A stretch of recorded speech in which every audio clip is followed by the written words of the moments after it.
dentro de lo mal que está el medio ambiente, creo que en los últimos tiempos hemos empezado a tomar conciencia colectiva de que o paramos o nos quedamos todos los seres humanos sin casa, y sobre eso vamos a hablar con el naturalista y viverista César Masi, que es un militante en la materia y que sabe mucho. Está en contacto con nosotros vía Zoom. Buenas noches, César. Bienvenido a la pantalla de C20. Diego Bengoa, mi nombre.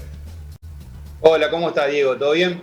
¿Qué tal, César? Hoy estuve leyendo bastante sobre, bueno, todos tus planteos, todo lo que venís advirtiendo. Realmente estamos en una situación muy delicada, ¿no? Como planeta. Sí, sí, es una situación muy compleja porque no se ve una reacción a pesar de que la ciencia está produciendo información sobre el cambio climático hace mucho tiempo y información muy certera. No se evidencia una reacción ni de la ciudadanía ni de los gobernantes para empezar a discutir algunos temas y replantear nuestro modo de vida, porque bueno, tenemos meta de reducción de emisiones de carbono para el 2030, estamos en el 2021 ya y bueno, se pasa el tiempo y seguimos con la misma depredación y la misma cultura destructiva de la naturaleza que tenemos hace muchos años. Sí. Sí, César, anda corrigiéndome con algunas cosas que te voy a ir planteando, pero se habla mucho de que el 2030 es el año clave, ¿no? Que si no revertimos algunas conductas antes de ese año, ya va a ser irreversible. ¿Cómo nos ves camino a, bueno, estamos a 9 años de eso, más o menos recién es lo que me estabas comentando. ¿Falta mucho por hacer y mucho por cambiar? Y yo el camino lo veo muy complicado. Pensemos en lo que tarda en crecer un bosque, por ejemplo. Un bosque chaqueño, un bosque de la serranía de Córdoba. Son plantas que crecen muy lento y no podemos terminar con la deforestación, no podemos ni siquiera empezar a discutir, digamos, de poner un límite y decir, bueno, tengamos un consenso, vamos a dejar de deforestar, vamos a dejar de contaminar los cursos de agua, vamos a dejar de destruir humedales, vamos a dejar de prender fuego para aumentar expandir la frontera agropecuaria. No podemos tener ese consenso.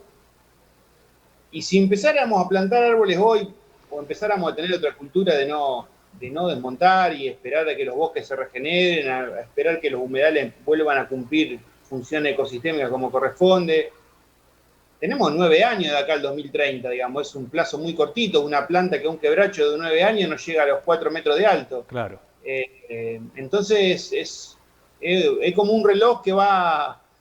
En la década del 70 nos asustábamos del peligro nuclear y ahora tenemos el cambio climático. Como es silencioso, es como la fábula esta de la rana en el agua hirviendo, ¿viste? Que si vos Sí. metés una rana en el agua hirviendo, salta y se va, pero si la cocinás despacito, se queda y se muere cuando la temperatura. Bueno, esto va a ser lo mismo. Ujú. Eh, ¿Qué podemos urge, hacer los... Sí. urge transmitir el mensaje de que estamos en una situación muy grave. ¿Qué podemos hacer los ciudadanos y ciudadanas comunes, los ciudadanos de pie? ¿O esto pasa sobre todo por los gobiernos? Porque hace poco leí que más allá de que muchas naciones tomen medidas para revertir esta situación, hay 2 o 3 países sobre todo los que tienen que ponerse las pilas porque si no el esfuerzo del resto del planeta no serviría. Es tan así? ¿Y qué podemos Y hacerlo, como te decía recién, los habitantes? Y sí, es así. Tenemos Estados Unidos, China, que son grandes emisores y las grandes potencias industriales. Entonces sí, es un desequilibrio entre muchos países produciendo un poco de emisiones y pocos países produciendo muchas emisiones. El peso lo tienen ellos y la responsabilidad también. Ujú. Pero esto no quita que nosotros no tengamos responsabilidad de primero como país. Segundo, como provincias, y porque las provincias son los custodios de los recursos naturales de la República Argentina. No olvidemos que la Constitución del 94 le trasladó a la provincia esa responsabilidad. Y también como ciudadanos en nuestras casas, el hecho de tener una luz prendida de más, el hecho de derrochar agua, Ujú. el hecho de tirar o consumir demasiado plástico de un solo uso, o de no compostar los desechos orgánicos, digamos, es una pequeña acción que después es una cascada, porque cada vez que se va sumando una persona, más una persona, más una persona con conducta incorrecta, terminan los mares llenos de plástico, en la frontera agropecuaria extendiéndose para cubrir cada vez más necesidad de consumismo, en árboles que se talan. Bueno, Ujú.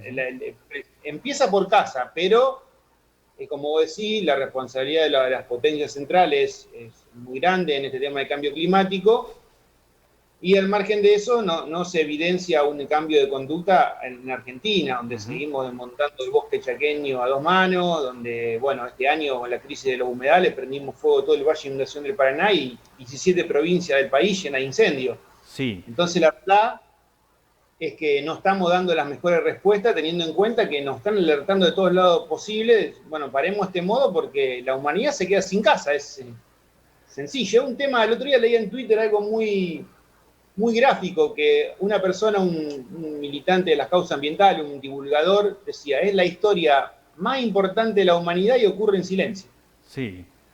César, recién hacías mención a, bueno, desastres que se están viendo en distintos lugares del país, porque nosotros acá en Córdoba estuvo en agenda durante muchos meses y había una cierta preocupación colectiva por lo que pasaba en la Sierra de Córdoba, en un contexto en el que tenemos solo el 3% de bosques nativos, sobre todo por los incendios, ¿no? Esto lamentablemente se replica en distintos puntos del país. Eso por un lado, quiero una apreciación tuya sobre el particular, y por otro lado, la ley de humedales, ¿no? Que es muy necesaria. Hoy leía que representan el 22% del territorio argentino y lo importante que es. ¿Me podés hacer un poco mención a estos dos temas? Bueno, los incendios sí, incendios hubo en casi todo el país, al margen de que para en los medios replicó mucho el tema de la Sierra de Córdoba y también el tema de los humedales. Los humedales fue un poco más importante porque empezaron en enero y hasta el día de hoy tenemos poco incendio, o sea, es un año, un incendio de un año. En Córdoba fue más puntual, pero también hubo incendio en La Yunga, hubo incendio, muchísimo incendio en Formosa, muchísimo incendio en Chaco, en La Pampa, bueno. El tema del incendio este año, agravado por la extrema sequía, que también es producto del cambio climático, y de la niña, que también profundiza, hizo estragos. Por el lado de la ley de humedales, es una ley muy importante, porque tenemos grandes captadores de carbono, grandes sumideros de carbono. Los bosques, por un lado, y ahí es importante la ley de bosques, los humedales por otro, y ahí es importante la ley de humedales, y también los pocos pastizales que quedan, que son, en el caso de ustedes, son pastizales de altura, de sierra, de montaña. En el caso nuestro tenemos los bajos submeridionales, que son 3 millones de hectáreas. Esos lugares son vitales de conservarlos así como están, cumpliendo esa función de absorber muchísimo carbono. Es todo, por ahí vamos muy siempre a los bosques, ¿no? Pero los humedales, Sí. todos los humedales, las turberas, los salares, todos los humedales capturan carbono. Y bueno, la ley de humedales va primero a atacar ese tema, que es tratar de lograr en los humedales, que son lugares críticos para la supervivencia de nosotros y de muchas especies animales y vegetales, los lugares donde se recicla el agua, donde se capta el agua, donde se tiene también actividades culturales como la pesca, vive mucha gente. Bueno, la ley de humedales busca tratar de generar un desarrollo armonioso en esos lugares, de buscar un desarrollo sustentable, de que no se siga agrediendo, no se siga comprometiendo la funcionalidad de esos lugares que, como vos decís, son casi el 22, el 23% del territorio del país, y son lugares vitales tanto para la agricultura, para la ganadería, para nosotros, hacemos todo en los humedales, tiramos los desechos en muchas ciudades en la costa de Paraná. Sí. Entonces, por ahí lo damos por sentado que están ahí, que existen y que son eternos, pero realmente las prácticas productivas que se están dando ahí adentro cada vez los comprometen más. Ujú. ¿Y qué mirada tenés de la ley de bosques? Porque he escuchado cuestionamientos sobre que el presupuesto es mínimo y también hay algo que se ve, que me gustaría, César, que profundice, seguramente coincidís, que se pagan multas, los infractores de los parámetros que marcan estas leyes protectoras del medio ambiente, pagan multas porque la multa es muy escasa respecto a, a las ganancias millonarias que tienen luego, ¿no? Sí, mira, hubo un caso muy famoso en Salta, donde una persona había montado 500 hectáreas de bosque virgen, de bosque de yunga, del bosque salteño, que es, bueno, recontra biodiverso, y le habían cobrado 2.500.000 pesos de multa. O sea, las cubrió con 80, 90 hectáreas y le quedó el resto de ganancia.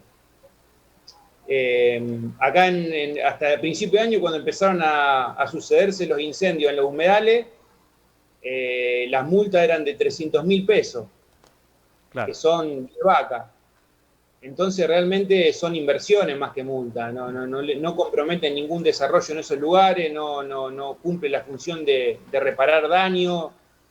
Mi posición personal es que tiene que avanzarse en una figura de delitos ambientales que cubra tanto de monte como el tema de los incendios, con el tema del deterioro de humedales, de las canalizaciones clandestinas, de todo lo que afecte la integridad del ecosistema, tiene que ser una figura que sea un delito penal y en lo posible con penas que no sean escarcelables para que esto no sea simplemente un entrar y salir a un juzgado y tener una condena y ya, digamos, una persona que desmonta, como desmontaron este año en Santiago, en Salta, en Formosa, de 30.000, 50.000 hectáreas de desmonte, están comprometiendo hoy día la supervivencia de nuestra especie, digamos. Entonces, en algún momento hay que darle un fin, hay que darle una... Primero las provincias tienen que destinar recursos al control, que es lo primordial, porque una vez que el bosque se tumbó o que el bosque se incendió, después para que haya otro bosque, si es que alguien controla que haya otro bosque en ese lugar, esperamos 60, 70 años y estamos planteando la neutralidad de carbono para el año 2050, entonces nos corre el tiempo, básicamente. César, muy importante todo lo que nos decís, pero bueno, estamos en un noticiero, hay mucha información, lamentablemente me gustaría hacerte un par de preguntas más, pero bueno, en tele viste que el tiempo es así. Te agradecemos mucho tu predisposición y el contacto con nosotros. Te agradecemos mucho, César. La llamada.